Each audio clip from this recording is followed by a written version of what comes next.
Good morning, students. Our today's topic in the subject of history O levels is the short questions. So today we are going to read the lecture number 4, in which we will read almost 10 short questions in the subject of history O levels. So concentrate yourself. We are going to start.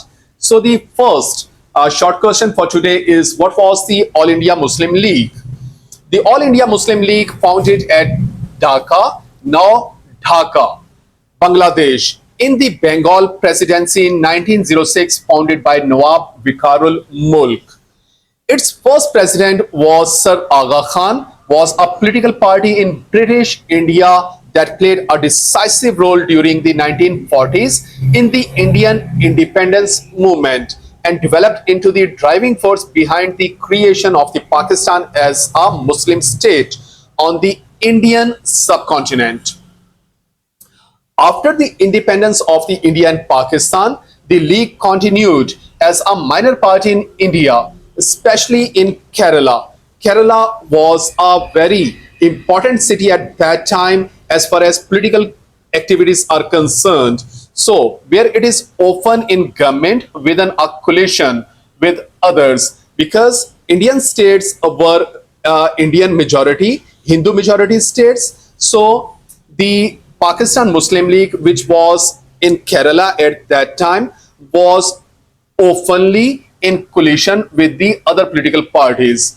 In Pakistan, the League formed the country's first government, but disintegrated during the 1950s following an army coup. The next important question for today is, what were the aims of the All India Muslim League? Its aims were to counter the growing influence of the so-called Indian National Congress. Even after the approval of the Shimla deputation, Muslims thought they lacked the influence Hindus have gained by the Congress, because Congress was established with the aim for the betterment of the all Indians. But after some time, it proved that Indian National Congress was working for the supremacy of the Hindus, and they worked everything to suppress the Muslims. To represent the Muslim views to the British, and own political organization was vital to establish. Since Lord Minto had accepted the idea of the separate electorates, Congress had become a predominantly Hindu organization, and the Hindus had begun organized opposition to the partition of the Bengal. So Bengal was partitioned on the view for the betterment of the management for the British, and also for the betterment of the people of the Bengal, because Bengal was a very big province at that time. Even its population was more than the British collectively.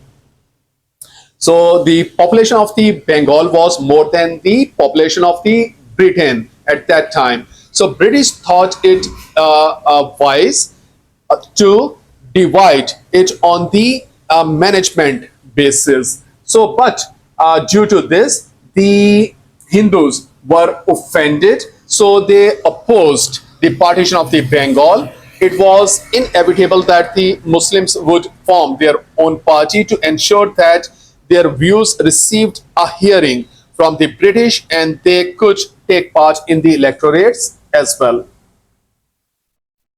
So the next important question for today is, what were the Morley-Minto reforms? Lord Minto and the Secretary of the States, John Morley, worked together to draw a series of the reforms which were passed by the British Parliament in 1909 as the Consuls Act. They did this because Indian demanded for increased share in the government was fully justified. The reforms increased the number of the members in Imperial Council to 60, adding more non-official members, ensuring a majority of the official members. The Central Executive Council was increased by adding 60 new numbers. Provincial Council were also increased to 50 members in larger provinces and 30 in smaller provinces. Muslims representatives to the council were elected by separate electorates. So these were the reforms which were accepted, which were done by the British for the betterment of the relationships between the Indians and the British. The next important question for today is, what was the Lucknow Pact? The British failed in granting more rights to the Indians in the period up to 1914, according to the will of the Indians. So they were given something, but Indians were expecting more, which brought the Muslim League and the Congress closer together. So Muslim League and Congress thought to work together for taking the rights from the British. In 1916, both the communities held their annual session in Lucknow, and this was done by the efforts of the Qaid-e-Azam. This was called the Lucknow Pact. Congress and the League presented their demands in front of the British, which were accepted because British were forced to accept it because the Hindus and Muslims were working together at that time. Lucknow Pact led to much succession. It also marked the first acceptance by the Hindus that a degree of the partition would be necessary in any self-governing India. The next important question for today is, what were the proposals of the Montague-Chelmsford reforms? Montague-Chelmsford reforms, July 1919, sometimes called Montford reforms, but it is more popular by the word Montague-Chelmsford reforms, offered many proposals which included that the Legislative Council should be known as the Legislative Assembly. There also shall be separate electorates for the Muslims and the Sikhs. The Council of the State was announced to have 60 members, 33 of whom would be elected. More power was given to the Viceroy. In the provinces, a new system of the Diarchy was introduced. Under this system, areas of the responsibility were divided into two lists, reserved and transferred. The transferred rights were given to the Indians and reserved rights were with the British. The next important question for today is, what was the Rowlatt Act? After offering concessions in the Montague-Chelmsford reforms, British expressed to win support by the Indians. However, they had every intention of taking strong and effective action towards any violence in India. So they were giving rights to Indians, but they were of the opinion that there should not be any kind of the violence in the India. A committee was formed in December 1917 under Rowlatt. The few members of the committee were arrest without warrant, detention without bail, and the rights of the provincial government to order people where to live. Protests and strikes started across India because look at these mayors, these were very cruel apparently and proved to be very cruel in practically. So protests and strikes started across the India. But the Viceroy ignored the opposition, accepted the recommendations, and Rowlatt Act was passed in 1919. The next important question for today is, what was the Amritsar massacre? The Indians came up with strikes and demonstration after the Rowlatt Act. In early 1919, two nationalist leaders, Dr. Satyapal and Dr. Kichliu, were deported without trial. So, against these deportation without a trial, okay, on 10th April, rioting started in the city of the Amritsar and two banks were attacked. 5 Europeans were also killed in the rioting. General Dyer therefore banned all public meetings in the city to restore peace. In 1919, almost 20,000 people arranged a peaceful meeting at a public park with narrow entrance and 5 feet tall wall around. General Dyer stationed his troops near the entrance and without warning fired on the unarmed crowd because the public meetings were banned. So that's why the General Dyer fired on the crowd. Around 400 people died at this spot, leaving 1,200 injured.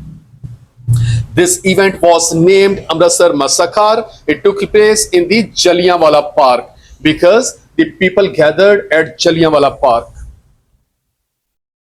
The next important question for today is, what were the aims of the Khilafat movement? The main aim of the Khilafat movement was to protect and foster Islam and to protect the Khilafat. Plus, it was not about opposing the British, but in fact, it turned into a general anti-British protest movement. It also included the protection of the seat of the Caliphate in the Turkey. Muslims and Hindus both persuaded the British not to punish Turkey after the war. But however, the movement was failure as Gandhi started his own non-cooperation movement. So because of the Hindus left the movement, so this movement became weak and failed. The next important question for today is, what were the proposals of the Simon Commission? The proposals of the Simon Commission were brought in 1927. It appointed a 7-man committee under a chairmanship of Sir John Simon to consider the situation in the India. All the members were British. So look at the fairness of the British. So they set up a committee to look into the problems of the Indians, but no Indian was included in the committee. The composition of the committee was considered an insult in India. All the parties became convinced that they must settle differences and work together against the commission. The commission was basically started to restore cooperation from Indians. It gave separate electorates to Muslims but refused weightage in the provinces. It also rejected self-rule. The next important question for today is, what were the Delhi proposals? These proposals were called in the conference in 1927. These included that the Muslims should be given 1/3 of the seats in the central legislature through joint electorates. Sindh should be given full provincial status. So these were the demands which were accepted, which were given from the Muslims to the British. All British reforms in India should be extended to Balochistan and NWFP. So another Muslim demand was accepted, and the number of the seats to be given full provincial status. All British reforms in India should be extended to Balochistan and the NWFP. So British were trying to convince Muslims with them. So they were accepting Muslims' demand, and the number of the seats given to the Muslims in the Punjab and Bengal should be proportional to the Muslim population living there. Jinnah stated that if these proposals were accepted, the Muslims would call off their demands for a separate electorate. So this was the lecture, students, for today. This was the lecture number 4. I hope so this will be much more easier and interesting for you people to understand and learn these questions now in the subject of history O levels. So read this lecture again, understand it, learn it, and make your notes. Thank you so much.